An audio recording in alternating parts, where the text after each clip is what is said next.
paint this place in crimson blood." The voice echoed relentlessly in Yongjun's mind, its sinister whispers searing into his very soul. "Kill, kill, kill. Do not let a single one escape. All who trespass the realm of the Fang monarch must perish." The already possessed Yongjun tightened his grip on the crimson blade, his bloodlust spiraling out of control.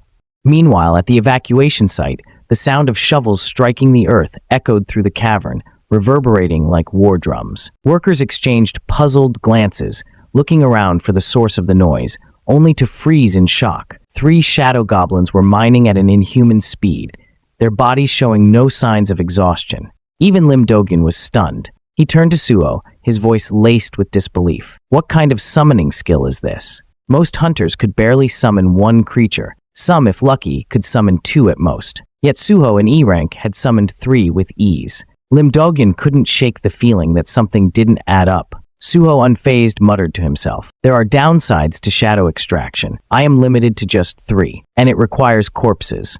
But using the dead goblins from the shadow dungeon for labor while I rest? That is a loophole I can exploit." A familiar voice interrupted his thoughts. "Young master, do not tell me you are using them as slaves instead of leveling up." Beru's voice carried a mix of amusement and concern. Suho chuckled. "That is not the point, Beru. Besides, it is against the rules for an E rank to enter a dungeon alone.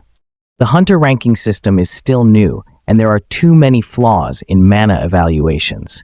I will go for a second evaluation after I raise my mana level." His tone turned serious. "Beru, do you remember our 3rd task?" Beru tilted his head. "Are you referring to replenishing my strength?" "Exactly. You said you regain energy by consuming anything that contains mana. So go ahead, feast on the mana crystals scattered around the dungeon." Without hesitation, Beru lunged at the shimmering crystals, devouring them greedily. But then, his entire body tensed. "Young master," Beru called out urgently. Suho's expression darkened. "What is it? I sense another monarch's presence." Suho's breath hitched.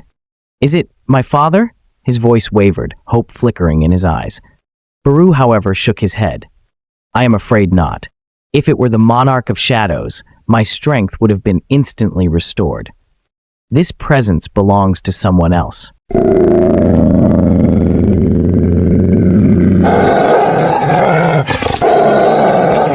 A low growl rumbled through the dungeon. It was deep, feral, and approaching fast.